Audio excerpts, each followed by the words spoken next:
우리 함께 읽는 말씀은 사도행전입니다. 사도행전 11장 19절에서 26절까지입니다. 함께 읽겠습니다.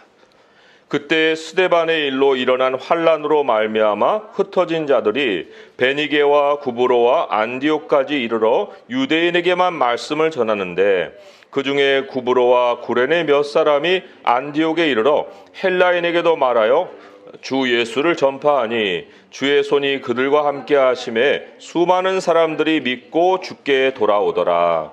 예루살렘 교회가 이 사람들의 소문을 듣고 바나바를 안디옥까지 보내니 그가 이르러 하나님의 은혜를 보고 기뻐하여 모든 사람에게 굳건한 마음으로 주와 함께 머물러 있으라 고나니 바나바는 착한 사람이요 성령과 믿음이 충만한 사람이라. 이에 큰 무리가 주께 더하여 지더라.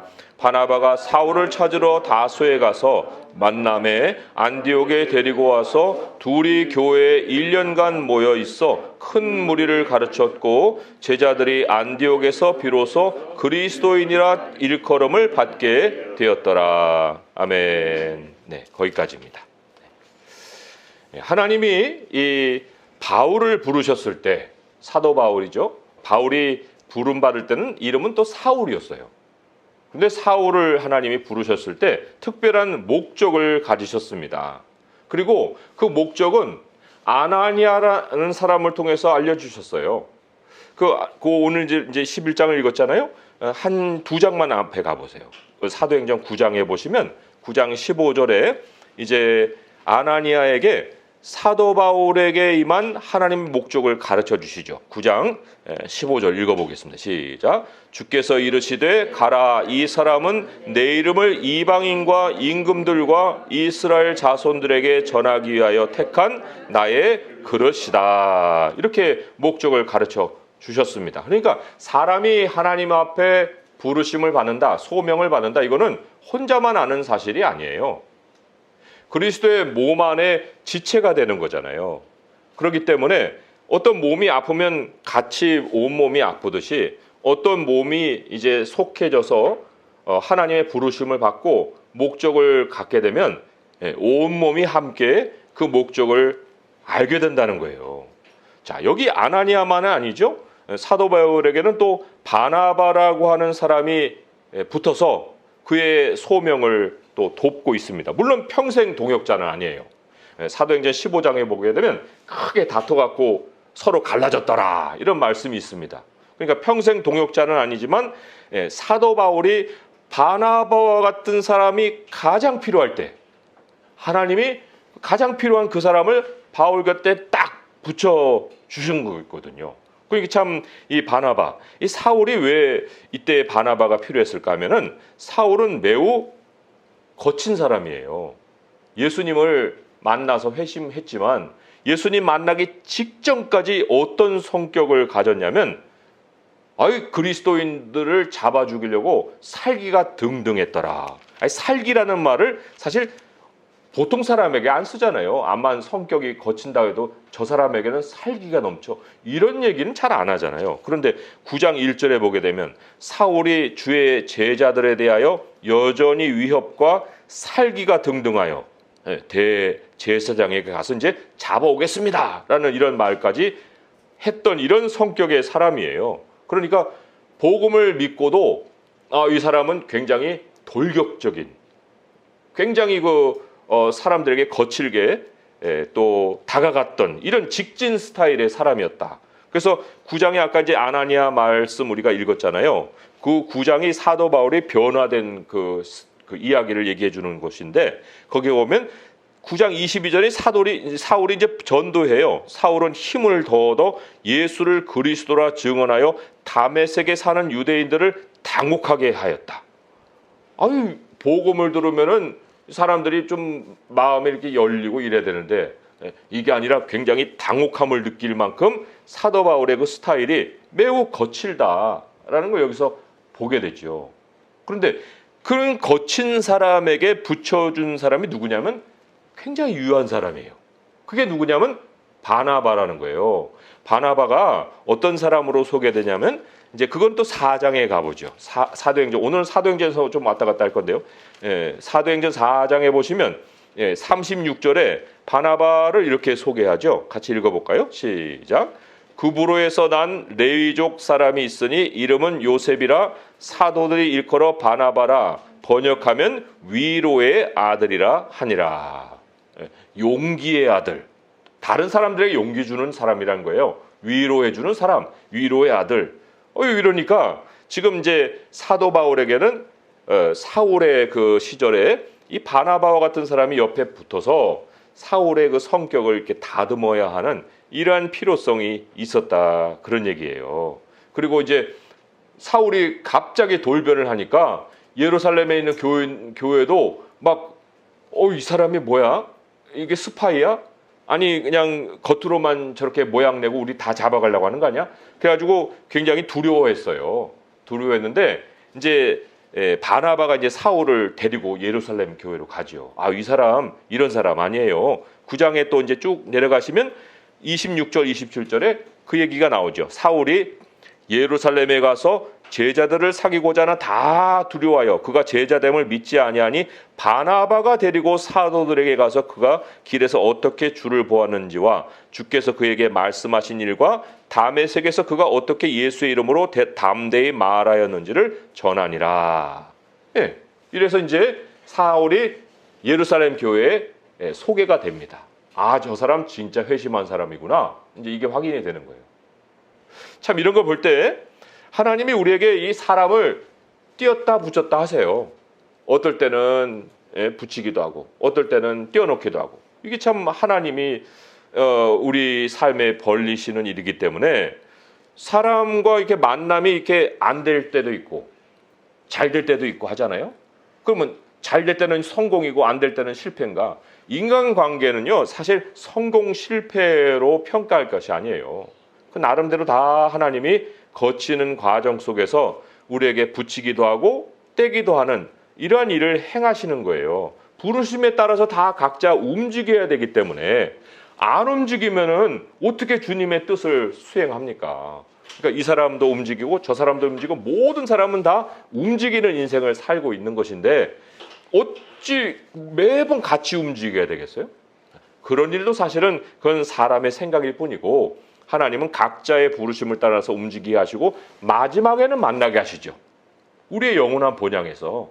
그렇지만 그 중간에는 이제 띄었다 붙였다 하시는 그런 하나님의 그 손길이 있고 그건 다 부르심에 따라서 달리 일어나는 일이다. 하나님이 군대 장관이시잖아요. 우리 다 군인들이고 장관하면 좀 낮은 계급인가요?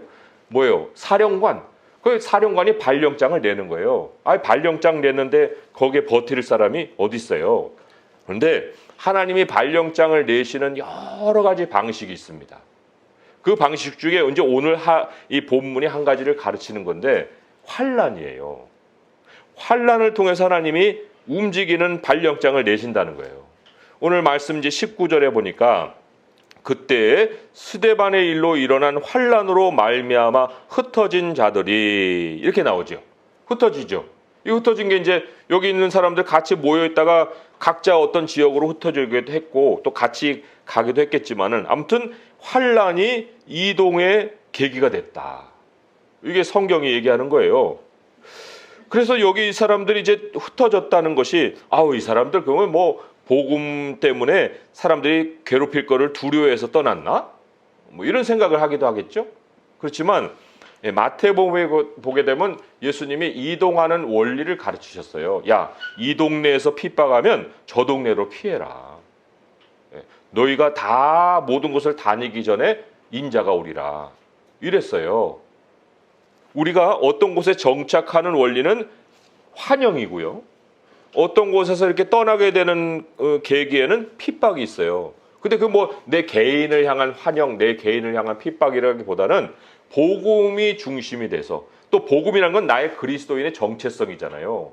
내가 그리스도인인데 그리스도인이라는 걸 알고 남부터 계속 사람들이 분위기가 험하게지고 나를 핍박을 한다는 것은 하나님이 내게 이제 발령장을 지금 쓰고 계시는 거예요. 어느 순간 너 거기로 가. 이렇게 이제 하나님이 이렇게 우리의 군대를 사령관으로서 이렇게 이제 발령장을 내시는 거죠.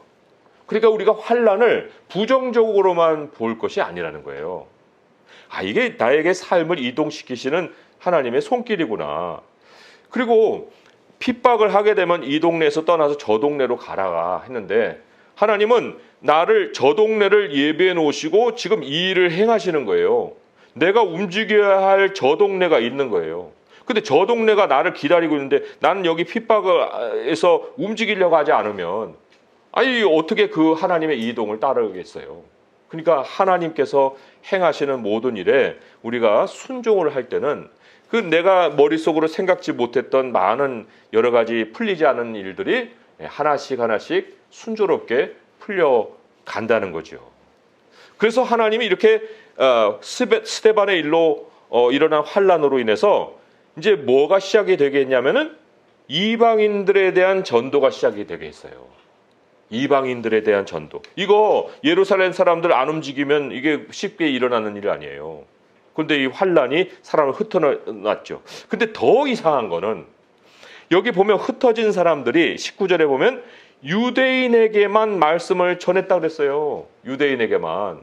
그러니까 하나님은 이방인들에게 복음을 전하는 목적을 두고 흩어놓으셨는데 근데 이제 여기 많은 대다수의 사람들은 그런 목적보다는 이제 흩어지는 그 어떤 이동의 사건에 집중을 한 거죠. 그리고 자기가 여태까지 또 편하게 대했던 그 유대인들, 그 공감이 가는 사람들과 이제 만남을 계속 이어갔는데 그런데 거기에 다른 몇 사람이 있었어요. 20절에 보니까 구브로와 구레네 몇 사람, 많은 사람도 아니에요. 몇 사람. 이 구브로는요 지중해 섬나라거든요. 섬이에요. 나라라기보다는 섬이고 또 구레네라는 것은 북아프리카예요. 이태리의 바로 밑에가 바로 그 구레네예요. 예수님 십자가 대신 진 사람도 구레네 사람이죠.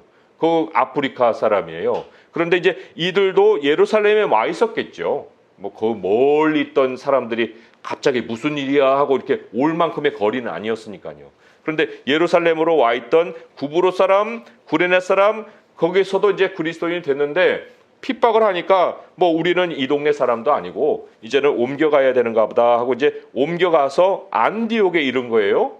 그리고 여기 이 몇 사람이 안디옥에 있는 사람들에게 복음을 전해서 거기서부터 이제 이방인들에 대한 전도가 시작을 했다는 거예요. 참 하나님의 그 오묘한 손길이죠. 거기 21절에 보면 주의 손이 그들과 함께 하심에 몇 사람과 함께 하셔서 수많은 사람들이 믿고 주께 돌아왔더라. 우리도 이제 지금 몽골, 태국, 또 우크라이나 이 선교사님들을 돕고 있어요. 돕고 있는데 보면은 그분들이 이 자체적으로 교회를 세워서 이렇게 그리스도인이 되고 하면 얼마나 좋겠어요. 그런데 보면은 뭐 아시아에 있는 사람이 우크라이나 가갖고 전도할 거를 누가 생각했어요? 미국에 있는 우리 황중희 선교사님이 태국에 가가지고 젊은 청년들을 주님께로 돌아올 일을 행한 걸 누가 계획했겠어요? 이게 다 하나님이 하시는 일이거든요. 그래서 이제 나중에는 그들이 교회를 세워가겠지만 그러나 그 계기를 마련하는 데에는 그 지역 사람들이 아니라 정말 몇 사람 혹은 한 사람이라도 하나님이 마음을 여셔서 이동하여 그곳으로 보낸 그 사람이 사명을 가지고 그 일을 행할 때 하나님이 함께 하시고 그런 돌아오는 사람들을 주님께로 돌아오게 하셨다. 그런 얘기죠. 자, 여기 이제 그 몇 사람까지만 나왔는데 이 소문을 이제 들었어요. 예루살렘 교회가 22절에 보니까. 그리고는 바나바를 안디옥에 보내요. 그럼 왜 그 많은 사람들 중에 바나바를 보냈을까요? 뭐 여기 안디옥 사람들도 거칠어서요? 그렇지 않아요. 이 바나바도 바로 구브로 사람이에요. 구브로 사람, 섬 사람이에요. 그 섬 사람인데 안디옥의 사람들이 누구로부터 복음 들었어요? 구브로 사람, 구레네 사람. 그러니까 구브로 사람이라고 하면 친근감이 있는 거죠. 안디옥 사람들이. 그래서 예루살렘 교회가 이왕이면 보낼 때 구브로하고 그 사람들 다 인연이 있으니까 바나바를 보내면 좋겠다. 그래서 바나바가 안디옥으로 가는 거예요. 그런데 바나바는 또 누구를 알고 있다고요? 사울을 알고 있죠. 바울을. 그러니까 지금 이 연결 이렇게 되는 걸 보면 이게 참 오묘하고 신기한 거예요. 이 하나님이 행하시는 일이라는 거죠. 하나님은 사람들의 관계의 전문가예요. 만남의 전문가예요. 하나님께 딱 맡겨버리면 하나님은 그 만남을 이게 사람이 상상할 수도 없는 일을 행하셔서 만나게 하신다는 거예요. 처음에는 이 스데반이 죽더니 그 죽는 일로 인해서 흩어지더니 거기서 몇 사람이 그 안디옥으로 가서 복음을 전하고 거기에 구브로 사람이라는 연결성 때문에 또 바나바가 가고 바나바하고 사울이 또 연결됐고 사울이 또 가고. 그런데 사울이 안디옥으로 간 것은 바나바가 뭘 알았기 때문에 그래요. 사울이 이방인의 사도로 세움받았다라는 사실을 바나바가 알고 있는 거예요. 야, 이 사람이 오면 좋겠다.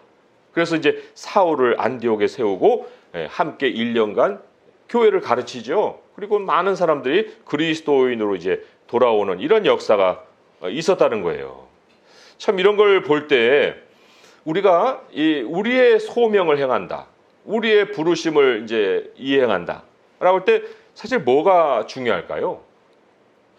이게 내가 사실 내 혼자 깨달은 부르심 이런 것보다는 아까 이제 초반에 얘기했지만 모든 사람들이 같이 이렇게 깨달아 줄 수 있는 그런 부르심도 중요하고 또 사람과 사람을 연결시켜서 하나님이 그 일을 진행시키느냐 이게 또 굉장히 중요한 거예요. 그런데 사람과 사람을 연결시키는 일에서 우리가 반드시 가져야 될 자세가 뭐냐면 기다림이에요. 하나님을 기다리는 그 시간이 절대적으로 필요하다는 겁니다. 우리 하나님은요, 거시성도 있고 또 세밀한 일도 있어요. 거시성이라는 것은 예를 들면 우리 성도님들은 이제 다 90년대의 삶을 다 살아오셨으니까 그때도 이제 뭐 학생 시절은 아니었잖아요. 90년대 이후로 내가 어떤 계획을 세우고 이렇게 해야 되겠다 이런 생각을 그때 가서는 굉장히 그때를 돌아보면 굉장히 고민을 많이 했을 거예요. 그런데 지금 2022년이 돼갖고 그 90년에 생각했던 것과 지금의 일이 연결이 돼 있어요? 안 돼 있어요? 어떤 거는 안 되는 것일 수도 있겠지만 정리가 돼갖고 지금은 돼 있잖아요. 그런데 그런 90년과 2022년을 연결시킨다는 것이 거시성이에요. 그건 하나님만 하시는 일이에요. 과거와 현재와 또 앞으로의 앞날까지 모든 걸 보시고 연결시키는 그 하나님인데 그런데 여기에 세밀성이 뭐냐면 30년 전에 내가 어떤 사람을 만났어요. 혹은 20년 전에. 그런데 20년 전에 만난 그 사람으로 인해서 2022년에 이 일이 90년에 생각했는데 2022년에 그 일이 이루어진다는 거예요. 이게 얼마나 세밀한 일이에요. 그때는 그냥 만나고 그냥 헤어지는 사이인가 보다 생각했는데 그게 아니라 그 사람이 어느 날 갑자기 또 연결이 돼갖고 한 번 또 도움을 주고 또 없어지는 이런 일도 있는 거예요. 이게 하나님의 세밀한 일이에요. 그러니까 모든 일은 하나님이 움직이실 때 진행이 되는 거예요. 하나님이 움직이실 때 의미를 갖는다는 거죠. 오늘 말씀의 25절에 보면 바나바가 사울을 찾으러 다소에 갔다 그랬는데 그 중간에 세월이 얼마나 흐른지 아십니까? 사울이 지금 안디옥에 오기까지는 13년의 시간이 걸려요. 바나바가 사울을 알던 때는 13년 전이에요. 예루살렘에서 거칠게 막 전도하던 그 사울. 그런데 하나님이 그 사울을 다소로 보내셨죠. 그 13년의 기간에는 아라바를 갔다 온 3년의 기간도 포함이 되는 거예요. 그리고 이제 여기 안디옥에 와서 1년을 가르쳤기 때문에 14년이라는 세월, 그 14년이라는 세월이 사울에게는 기다림의 세월이었다. 그 사울이 기다리고 있으니 하나님이 사울에게 사람을 보내잖아요. 바나바를 보내잖아요. 그래서 찾아내잖아요. 찾아내서 안디옥으로 이제 오게 하시고 하나님이 본래 그 이방인의 사도로 세운 목적을 이루고자 하시는 거예요. 사실은 우리가 생각해 보면은 이 바울에게 있어서 가장 힘든 시간이 언제였을까? 우리는 사실 기다림의 시간이 매우 어렵다고 생각하겠지만 사도 바울에게는 이 기다림의 시간만큼 가장 은혜로운 시간이 없어요. 오히려 사역을 시작하고 난 다음이 엄청난 고난이에요. 어려움은 그때부터 오히려 시작을 한다고 보는 거예요. 그런데 그 어려움 속에서도 사도 바울이 배웠던 것이 뭐예요? 하나님을 기다리는 거예요. 하나님을 의지하는 거예요. 우리가 사형 선고를 받은 것 같은 그런 경험을 했다. 고린도후서 1장에 그런 고백이 나오잖아요. 고린도후서 1장 9절에 우리는 우리 자신이 사형 선고를 받은 줄 알았으니 이는 우리로 자기를 의지하지 말고 오직 죽은 자를 다시 살리시는 하나님만 의지하게 하심이라. 이게 하나님에 대한 기다림이거든요. 예수님 왜 주무세요? 우리하고 좀 뭔가 이렇게 물도 퍼내고 하셔야지. 예수님 어떻게 했어요? 주무셨잖아요. 그게 하나님에 대한 기다림이에요. 하나님은 우리의 세월을 낭비하는 분이 아니시거든요. 하나님은 반드시 목적하신 것을 이루시는 분이거든요. 그러니까 막 배가 그냥 요동을 쳐도 그 배는 이동 장소로 가게 돼 있습니다. 하나님의 부르심이라는 것은 그래서 우리가 삶의 끊임없는 이동 속에서 이루어지는 것이다. 그리고 신기하고 참 놀라운 것은 이동하는 중에도 하나님은 나의 과거와 현재와 미래를 연결시킨다는 거예요. 이게 참 신비한 것이고 또 다른 그 신비하고 신기로운 것은 그러한 하나님의 기다림이 우리의 삶을 이동시키는 중에 정말 뜻하지도 않았던 만남을 통해서 하나님이 정말 의미 있게 모든 삶이 의미를 찾게 해주신다. 참 이런 걸 생각할 때 우리에게는 현재가 의미라고도 할 수 있겠죠. 그렇지만 가장 우리에게 마지막으로 두어야 될 그 의미는 하나님의 나라까지 가는 여정이에요. 하나님 아직 이 여정을 마치시지 않으셨구나. 내 인생이 여기서 멈추는 것이 아니구나. 내 인생은 하나님이 정하신 곳으로 지금 가고 있는 것이구나. 그래서 우리가 만남의 그 관계를 소중히 여겨야 됩니다. 지금 우리 여기 이제 성도님들 2022년에는 우리가 이렇게 공동체를 이루고 있어요. 굉장히 소중한 거예요. 그러나 이것이 영원한 것은 아니에요. 영원한 것은 하나님의 나라에 가서밖에는 찾아볼 수가 없는 거죠. 그러니까 잠시라도 하나님이 거시성을 가지고 90년대는 저도 어디 있었고 우리 성도님들 다 다른 곳에 있다가 2022년에 여기 지금 모여가지고 함께 예배하는 거 이거 하나님의 거시성인데 그런데 또한 만남을 통해 서로에게 도움을 주고자 하시는 세밀함도 있으시니 하나님 제가 있는 곳에서 내가 만나는 사람들에게 돕는 자가 되게 하소서. 바나바와 같이 돕는 자가 되게 하소서. 구브로와 또 구레네 몇 사람과 같이 안디옥에 복음을 전하고 떠날지라도 하나님 내가 그 순간에 나에게 필요한 일을 정하여 주시고 제가 그들에게 유익이 되는 사람이 되게 하여 주소서. 이런 우리들의 기도가 있기를 바라요. 우리들의 만남을 서로 축복하시고 또 서로의 삶에 대한 하나님의 부르심, 그 하나님의 부르심을 향한 그러한 손길, 하나님이 그 사람을 그 장소에 두셨는데 내가 그 장소에 둔 그 사람을 돕는 주님의 손길이 되게 하시옵소서. 이러한 우리들의 또 소망을 가지고 앞으로도 계속해서 이 부르심과 만남에 대한 의미를 우리 주님 안에서 매일같이 발견해가고 또 그 안에서 기쁨을 찾아갈 수 있는 성도 될 수 있기를 주님의 이름으로 축원드립니다. 기도하겠습니다. 하나님 아버지, 스데반이 죽었습니다. 그가 죽음으로 많은 사람이 흩어졌고 그 가운데 몇 사람이 안디옥에 가서 전도하였고 또 바나바를 보내셨고 사울을 찾아내셨고 그 여러 만남을 통해서 우리 주님은 오늘날 우리에게까지도 복음이 전하게 하셨습니다. 아버지 하나님, 우리도 이동 중에 있습니다. 어려움이 계기가 되어서 이동하는 것도 있고 또 여러 하나님의 부르심에 따라서 이동하는 일도 있습니다. 그러나 하나님, 이제 이후로는 우리들의 삶이 움직인다는 것을 우리가 정말 부정으로 보지 않기를 원합니다. 아버지 하나님께서 나를 사용하셔서 다른 사람을 돕게 하시고자 저희를 움직이신 줄 믿사온데 모든 만남을 소중히 여기게 하시고 내가 가진 것으로 그들을 돕게 하시고 그들의 삶에 하나님의 부르심이 이루어지는 주님의 손길이 되는 축복이 되게 하여 주옵소서. 아버지, 우리는 지금 2022년에 이곳에 앉아 있으나 10년 후에는 또 어디에 가서 어떻게 주님이 부르신 일을 행하게 하실지는 모르나 아버지, 우리는 순종합니다. 주님과 따라갑니다. 아버지께서 앞서시옵소서. 이 모든 간구 우리 주 예수 그리스도의 이름으로 감사하며 기도합니다.